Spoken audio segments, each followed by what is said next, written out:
Avalanche transmission starts now.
Man, oh man, what's up, Cliff? That is Hey guys, that looks incredible. I've watched that several times over the last week or so, and man, that looks amazing. You must be pretty proud of that video yeah, and the progress.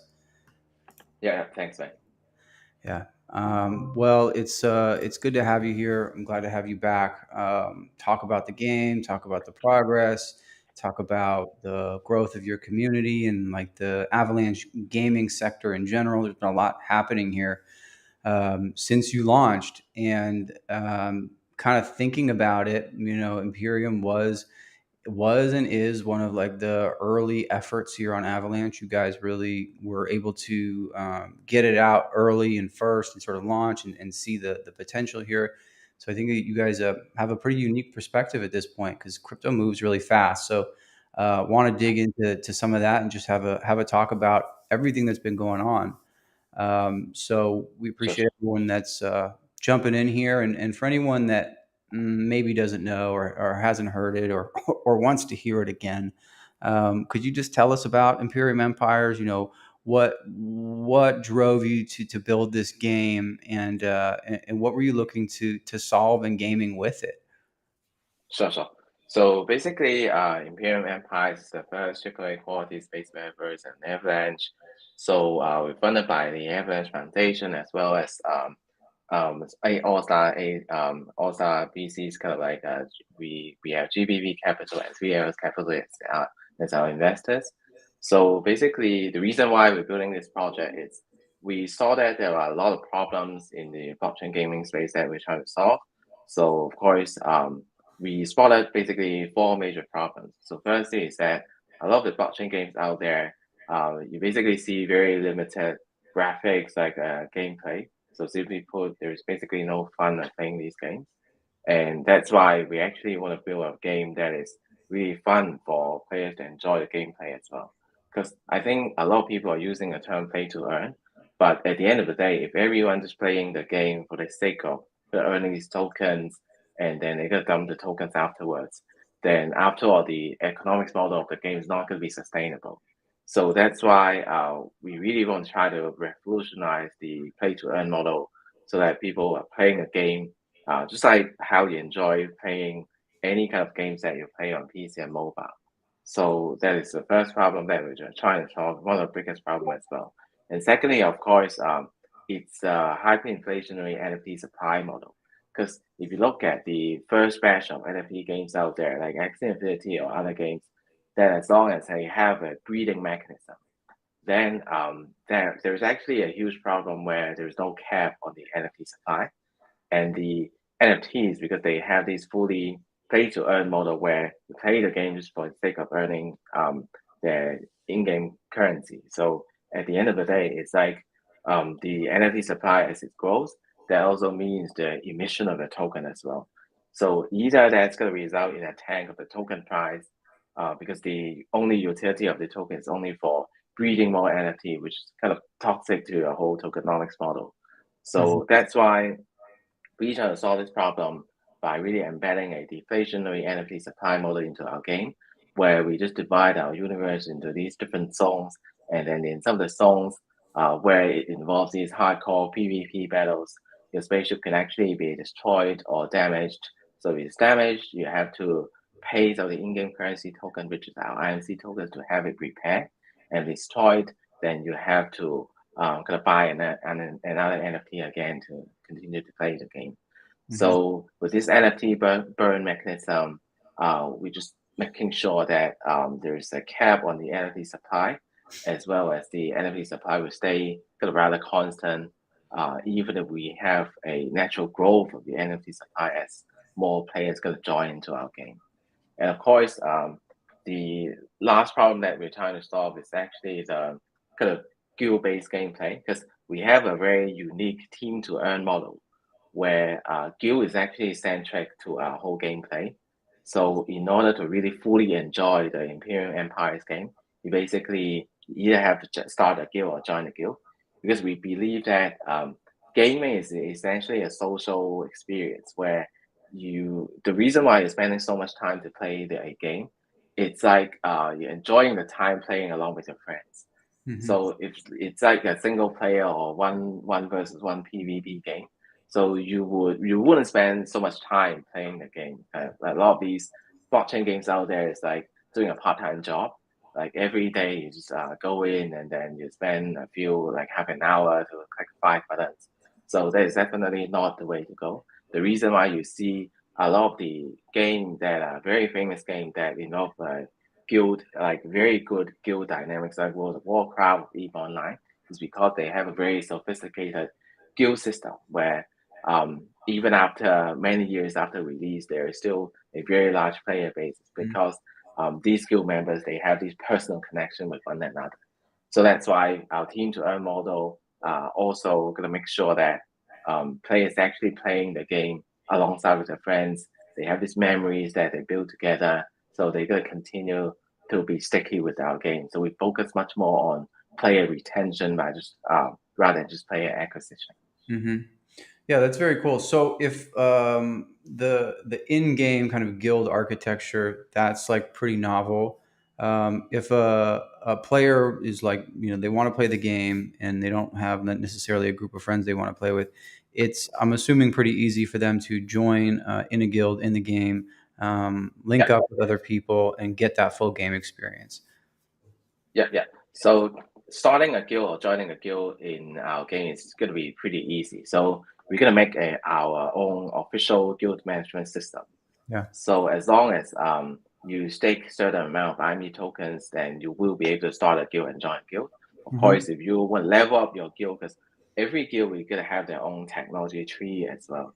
So if you want to level up your guild, which means you can build more powerful structure or kind of upgrade your structure to make it more powerful, you have to stake additional amount of IME tokens. But we're going to make the entry barrier of starting a guild and joining a guild being low, so that everyone can just gonna enjoy our game without having because the entry barrier is also a huge problem for other games. Like you have to spend thousands of dollars to be able to start playing the game. But for us, if you look at our NFT sale, so we have the Scooty where that's our cheapest NFT. The cost of that it's only like $13 or $15 US dollars. So that's why it's even cheaper than you have to pay to buy a decent game on Steam. Yeah. So that's why it's also we should make sure everyone can enjoy our game as well. Yeah. And is the cost of that Scooty, like something that can go up over time, or would that cost be that kind of entry be fixed? Yeah. So the Scooty cost of all of our NFTs are priced in IMEs. So which means it really depends on the IME price. But of course, we have different sizes of spaceship where it really depends on what you're looking for. So if you just want to start play the game, because currently our model the game design model is that every player, they can control a maximum fleet or spaceship of 3, but you can always start with 1.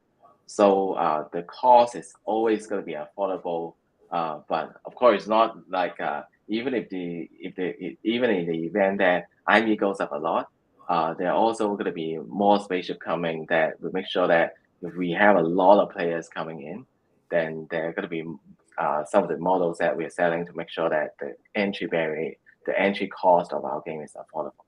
Mm-hmm. Got it.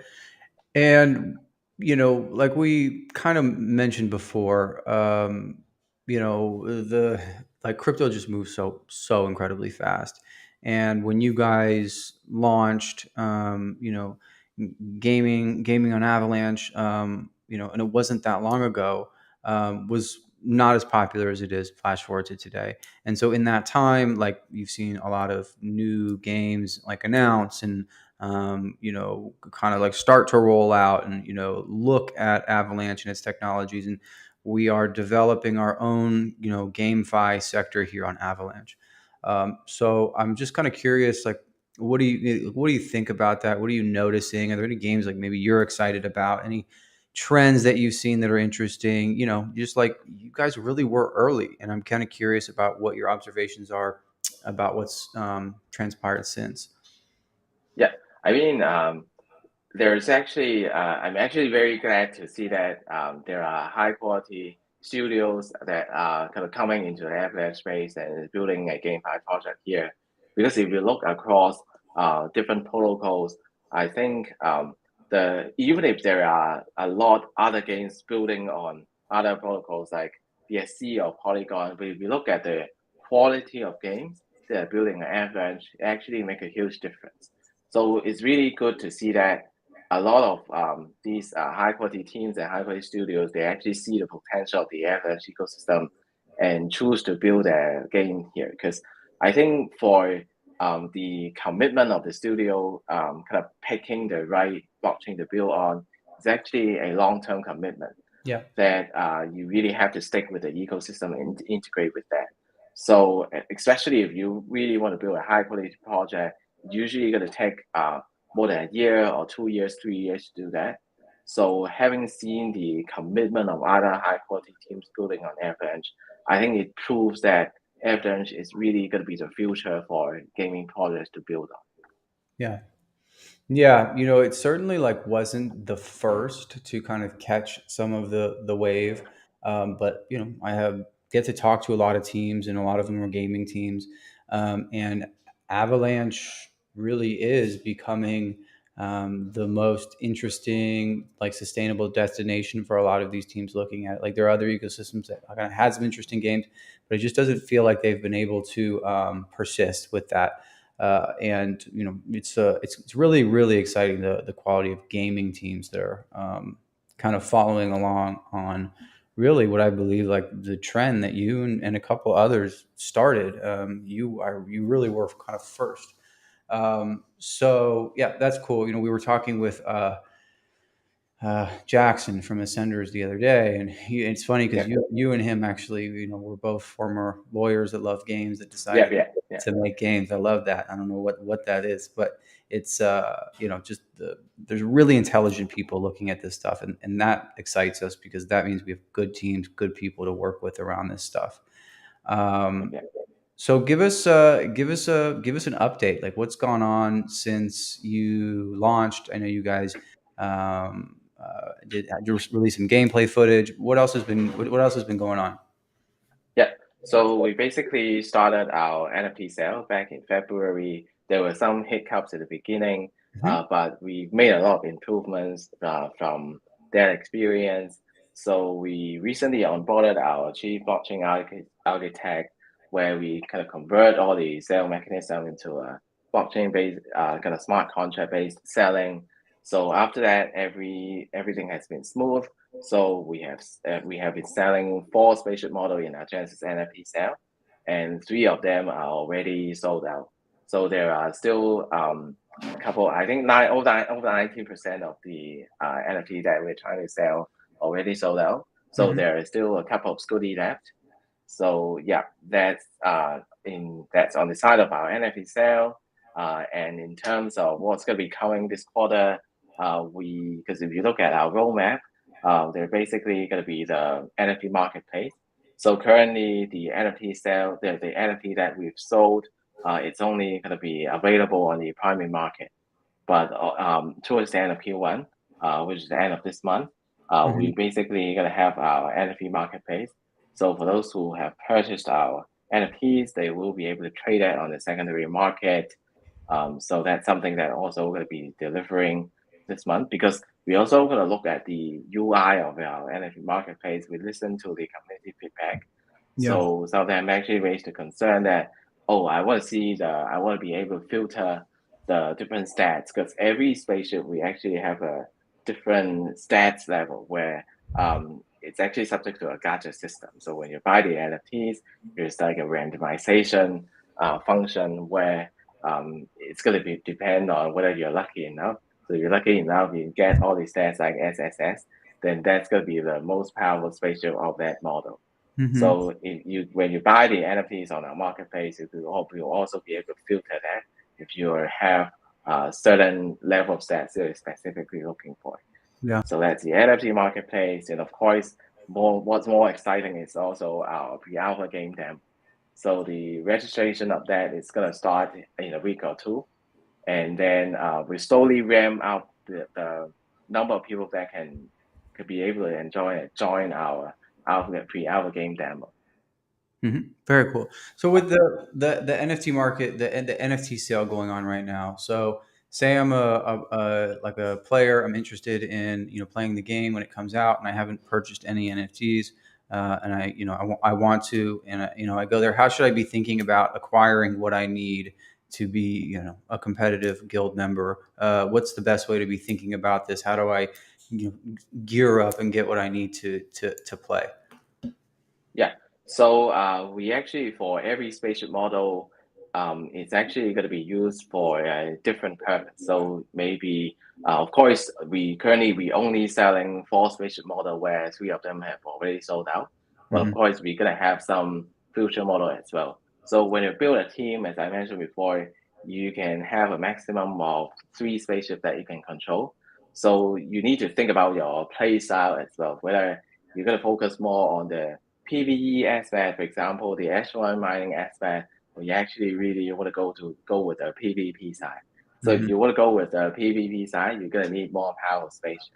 So you will have to kind of be fast and purchase the larger size spaceship, because that's actually gonna give you supreme firepower, and it's very valuable because our PvP is gonna be very competitive. So we divide our metaverse into 3 different zones, right? So everyone can start off with a safe zone, but if we really want to compete with other players, you need to go into the combat zone and war zone, where, as I mentioned before, there are risks of having your spaceship being damaged or destroyed. So you definitely need the powerful ones, as well as think about your guild member as well. Because I mean, if you really want to enjoy our game and be able to earn these PvP rewards, you definitely have to team up with other people. So not only do you have to think about how you customize your loadout, your spaceship loadout, you also have to start thinking about forming a guild, and then think about how they load out your guild member as well. But if you want to focus more on the mining aspect, probably you probably focus more on the size 1 and size 2 spaceships. And yeah, so that really depends on the gameplay style that you're looking for. Yeah, that's really cool. So you can have like a guild of people that are just out there mining for resources, and then another guild that's more combative and competitive. And exactly. Actually, just within the guild, there are specialization as well.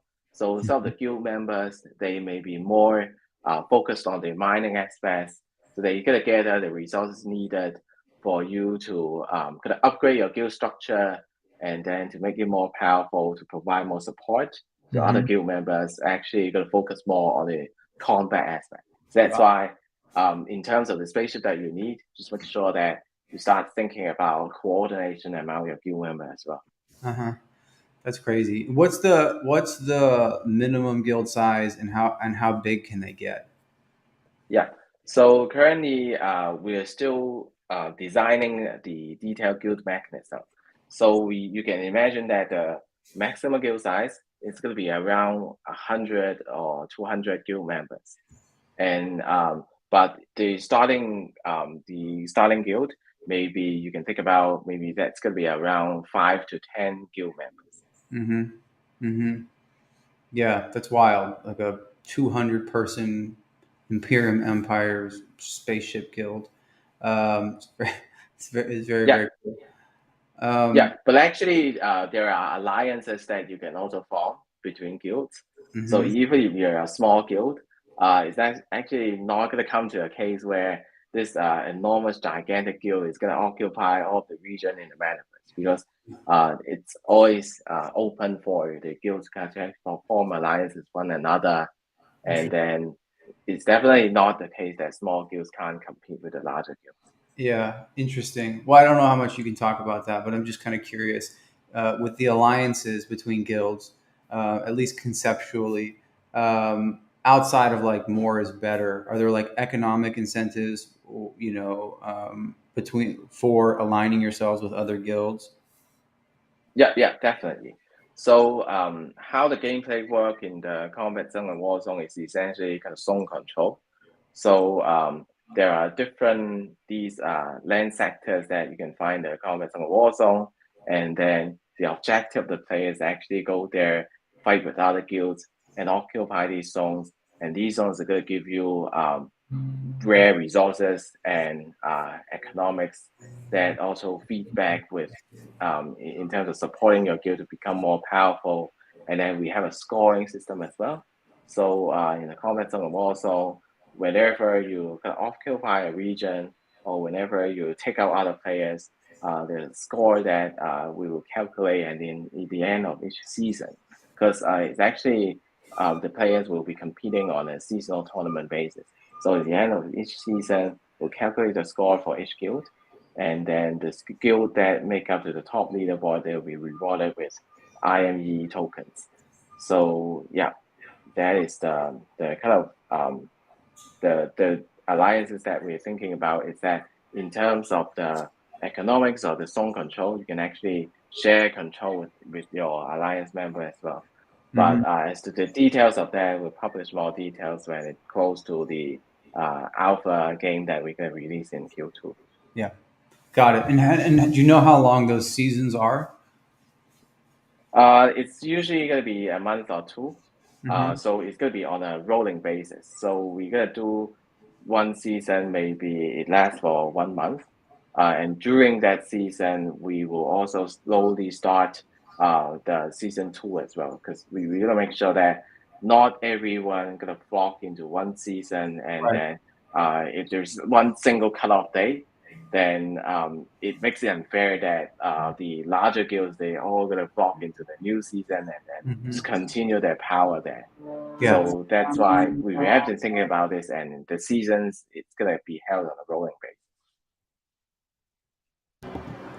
I have a question just kind of about like the gameplay and the type of gamer.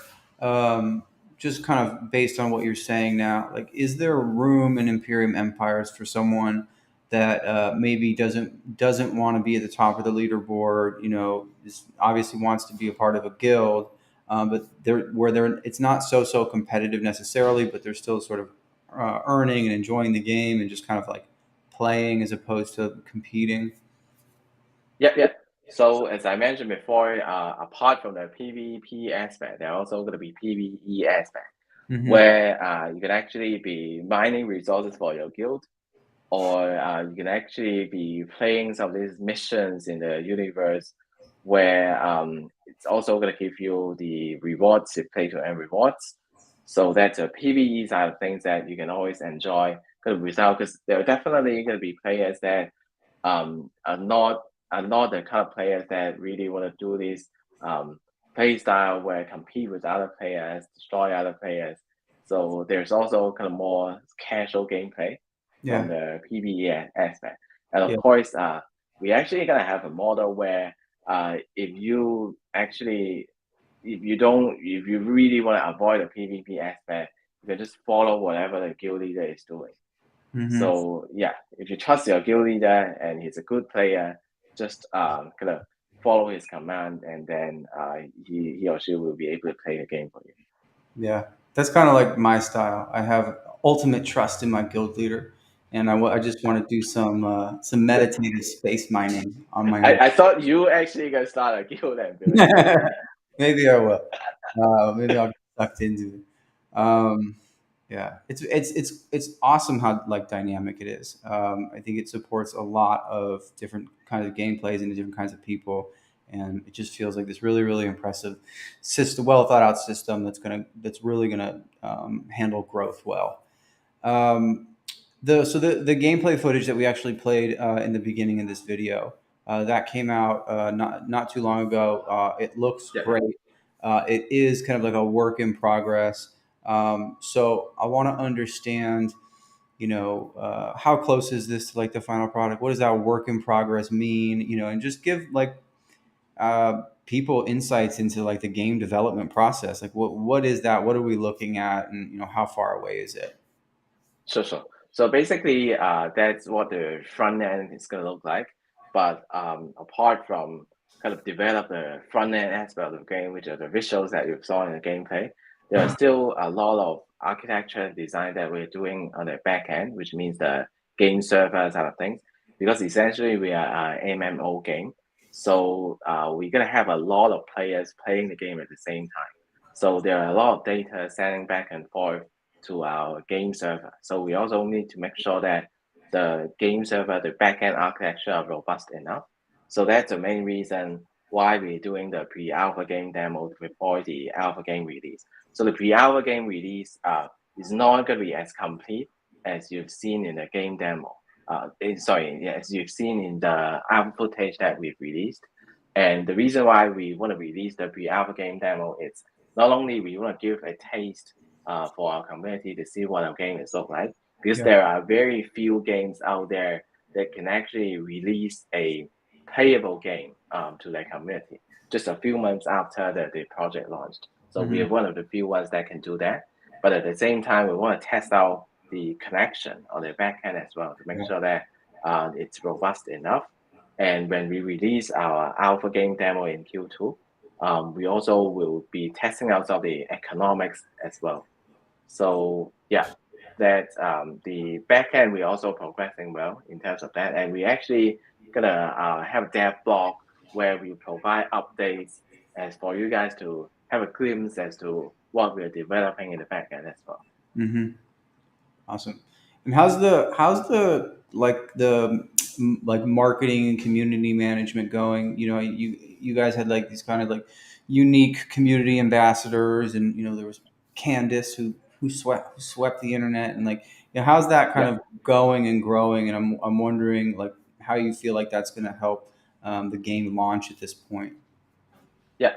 So currently, over the past few months, we have been very much focused on marketing in Southeast Asia because that's a market where there are a lot of play-to-earn game players. So that has been working very well. Yeah. So basically outside of Twitter or TG, Discord, which are more kind of traditional marketing channel for crypto project, we're actually doing a lot of marketing on TikTok as well. So if you look for the hashtag Imperium Empires on TikTok, you see that I think we have a lot of views for our videos. We're probably over 2 million views already. So Wow. we're actually also marketing on these more kind of traditional channels outside of the crypto space to make sure that we also bring in players that are not really crypto natives. Because I Uh, think ultimately, if we really need to develop the blockchain gaming space into kind of eating into the traditional gaming space, we yeah. need to have more people to join the blockchain game as well. Because if you look at some of the statistics, like even if the most popular NFT game right now, Axie Infinity, the daily active users, I think at peak it was around 2.5 million players. But actually, there are over 3 billion gamers on now. So Uh-huh. there's still a lot of people who haven't heard about blockchain games before. And I think the reason why it's because if you look at a lot of these kind of traditional AAA studios like Ubisoft or EA, whenever they talk about something like NFTs, then they receive a lot of feedback saying that, oh, NFT games are not fun, they're just a cash grab. I think it's just the perception of traditional gamers at this moment of time. They Definitely. feel very negative about blockchain games. I think that's not really about, there's nothing to do with NFT or crypto itself. That just has to do with the quality of blockchain games available out there. So that's why I think as teams like us and more high quality teams develop a blockchain game that resembles the gaming experience as you play any game like on Steam or from App Store, they're actually going to change the whole perception of Yeah. the traditional gamers about blockchain games. And Yeah. I think that's the point of time where it's an inflection point that everyone we're going to play. That like people are going to forget that there is a dividing line between blockchain games and traditional games. So I think that's also one of the objectives we try to achieve in terms of our marketing. Yeah. Yeah, I was just looking here on TikTok, and I do see a lot of Imperium Empire stuff. It's interesting. I didn't realize that was going on. That's pretty cool. Yeah, a lot of the game developers that we talk with and that are looking to build games that the ones that have like broken away from major studios and things like that. When we talk about it, there is still a lot of people kind of writing off this stuff in like the more traditional mediums, and like that will change. That happened for a long time with crypto. It's gonna, the gaming thing will shift. But for the people that are early, that's just more and more opportunity, I think. Um, so we talked about the IME token in relation to staking for a guild, the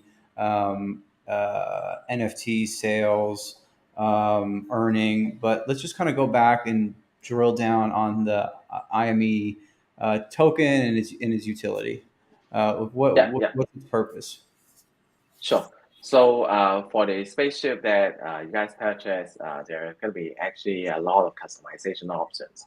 So you actually can be able to put a lot of different gears on your spaceship as well as customize that with different skins and components as well. So actually what I can do is we design a Avalanche theme Mm, skin as well. So let me just right. quickly show you what that looks like. Let's check it out. All right, I can add you here. Yeah. So this is what the skin looks like. So this is a Scooty with the Avalanche theme. That's So awesome. we're actually designing that for all of our strategic partners. So this is a different angle as well. Yeah. So these are the skins that you can use to customize your spaceship. And then we'll have different skins for different spaceship models. So Hmm. just stay tuned for what's going to come, because we actually going to design a staking program where some of the rewards are actually going to be in these exclusive skins. So some of Hmm. the skins is actually not, we're not going to be put it up for sale, but these skins will only be available for people who participate in our staking program. And we're going to release more details after we complete our design. Yeah, dude, those were so cool. Yeah, because we did the design contest where someone from the Avalanche community was able to design a ship and have their own custom skin and get that. That was very cool. I Yeah, may yeah, I may have to lead a guild in that ship actually. yeah, Um, yeah. You should. that's really cool. Is there an ability for players to customize their own skins? Is that what you were talking about? Did I make that up?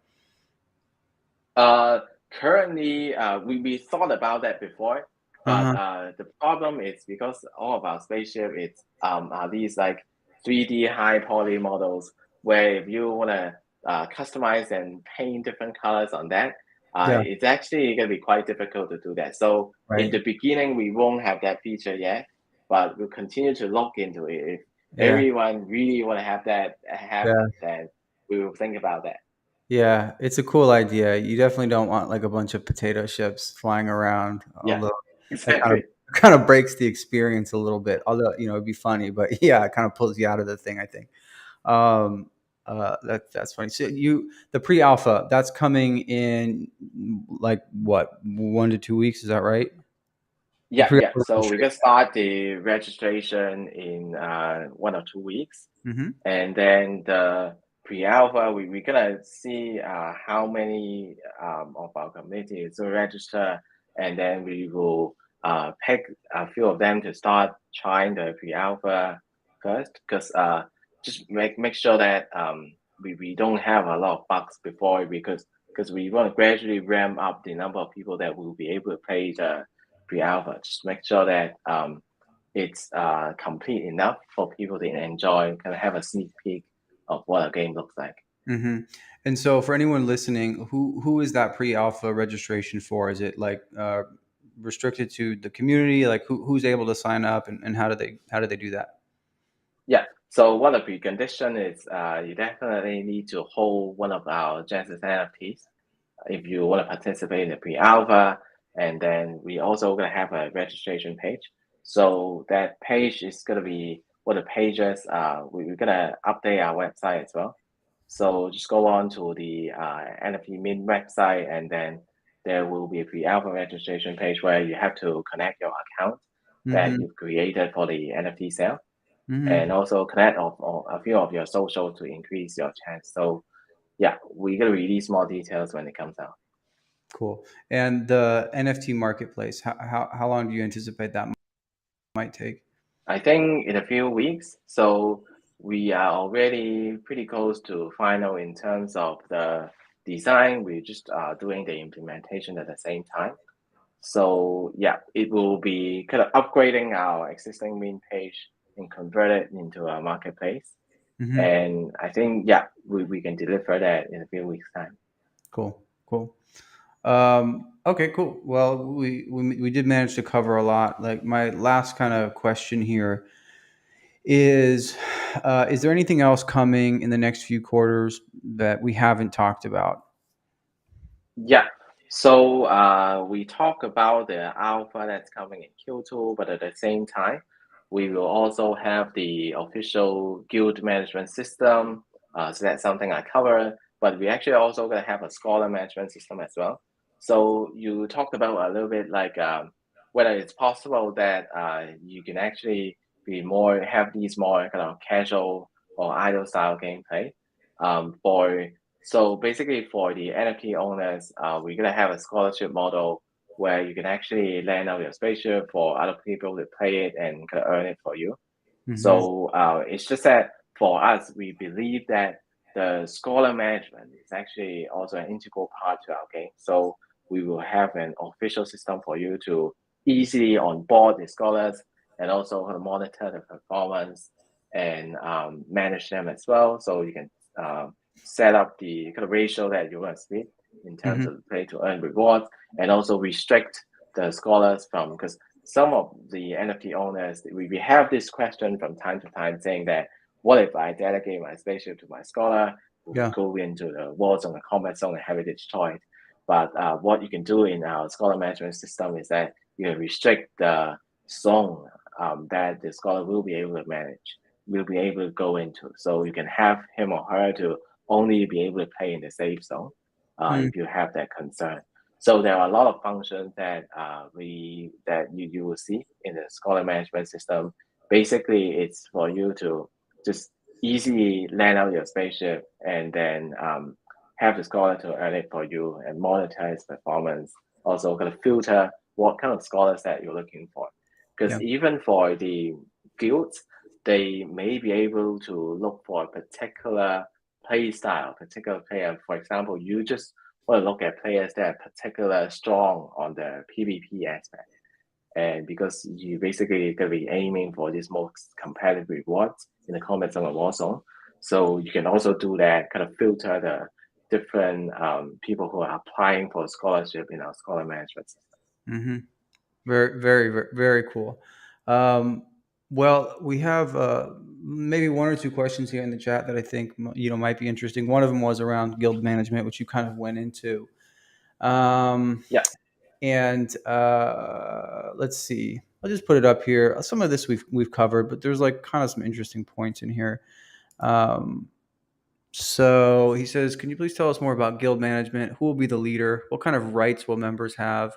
I imagine with the growing size of guilds, it will require communication tools. That was kind of the point that stood out to me as interesting. Is like, how do you expect the coordination and communication between people in the game to happen? Yeah, because in the beginning, our communication will actually happen on third-party tools like Discord. But at the same time, we're also building our, just like other MMO games, like you have this chat system that is directly sitting inside the game. So we will have that at some point of time as well. And in terms of the guild leader, so that's going to be the person who starts the guild, and the members' rights, the guild members' rights, what kind of rights that they have actually depends on how the guild leader wants it wants the guild members to do. So that is also there's also some parameters that the guild leader can set up as well. Okay, cool. Well, right on, man. I think we've covered a lot. One last question I have for you. This is like more general, it's kind of stepping away from Imperium Empires, because you have um, a fair amount of experience to draw on at this point. And we're talking to a lot of games, lots of games coming. Is there any just sort of advice in general you have for games, regardless of how high level, whether it be around economy or tokenomics or relationships or development or anything? Is there anything that you've learned along this that you kind of wish you knew earlier, that you could communicate to people further behind you on the path? Yeah. I think the most important point to think about is actually the execution aspect. Because what I learned over the past few months is actually delivering a game project. It's from what I experienced is that compared to doing like a DApp or just other kind of blockchain project, it's actually incredibly complicated. Yeah. Because for us, like we have more than 50 team members in our team. So we have the art team, we have the game development team, we have the blockchain team, marketing team, and everything actually has to be in sync. So it's actually quite difficult to deliver a gaming project in accordance with the timeline. Yeah. So that's something that, so that's why my advice is actually to think about the execution aspect and also be practical as well. Because the reason why we're actually not really aiming for that kind of Call of Duty level or like a Destiny level where they have like $100 million to spend on in Yeah. terms of developing that kind of game. It's if you want to do that kind of game, you're gonna have a lot more people in your studio. So just building the team, maybe it's gonna take you 2 years to do that. So also if you need, so that's why if you want to start a gaming project, to make sure that you are practical as well. So that's why we're very practical in terms of picking a genre of game Yeah. that I wouldn't say that's easy to develop, but at least we are very confident that we're capable of delivering our game, because that's not kind of the game, like for example the kind of open world game that is particularly difficult to build. So that's why also kind of being practical and making sure that your team will be able to deliver, it's quite important as well. Yeah. Yeah, I think that's really good advice. And just thinking back to our earliest conversations, that's something that I've always kind of like respected about how you approached this project. It was always in the context of like, what's realistic, and when do we want to actually release this, and what value can we add? And that was the starting point, right? And then you sort of reverse engineered an exciting experience from that. And I think that's super smart. Okay, cool. And then kind of delivering step by step is also quite important, because if in the traditional sense, like developing a game, it's like you develop all the full features and then you do the release. But doing a blockchain game is actually you release your features bit by bit, because it's a very fast-paced market. So we gotta make sure that for the most essential gameplay components, we gotta release that first. But even after we deliver that, we just continue to add on to it and listen to our community. If there are one or two things that are particularly looking for, then we actually continue to develop as well. So I think that's another important point. Yeah. Yeah. All right. I'm going to put one more question up here because I appreciate people that take the time to ask decent questions. Sure, sure. Are there different types of ores we need to mine, or just one specific ore? That's actually interesting. Yeah, yeah. Heard that. That's a great question. Yeah. There will be many type of different ores that you can mine, and then also there some of the ores are gonna be more rare as well, because we actually gonna have a spatial blueprint system where there are these very rare type of spaceship that you have to build it up from the blueprint NFTs. So that's gonna require different types of resources. So that's why there are these resources that you can only find in the combat zone of Warzone. And yeah, you will be able you have to get it yourself, or we actually have a very interesting looting system where there are instances where some of the players who mine in the combat zone of Warzone get these rare resources, and they actually have to take it back to their safe zone, take it back to their headquarters, their guild headquarters. And during that during that travel of coming back from the combat zone of Warzone to the safe zone, other players can actually be able to attack those players and kind of loot the items if they're good enough. Wow. So it's going to be super competitive even on the PvE side. Mm-hmm. So yeah. Yeah, man, it's giving me anxiety just thinking about it. That's really cool, man. I really appreciate your time here today, Cliff. It's always a pleasure to catch up and learn more about what you guys are working on. You know, we're always big fans and supporters of Imperium Empires. I cannot wait to just see where this goes. You guys are such a sincere, amazing team, and it's just really a pleasure to work with you. We have one more thing here that isn't a question, more of a sentiment. And I would agree with it. Jasper Estrada says, "Go Papa Cliff." I think that's a good place to leave it. I just think it sums things up really nicely. Go Papa Cliff. So really, thanks again, man. We'll do this anytime you want, and let's keep at it. Sure. Thanks, Mark. Thanks for hosting me. Yeah, for sure. Talk to you later, Cliff. Yeah. Cheers.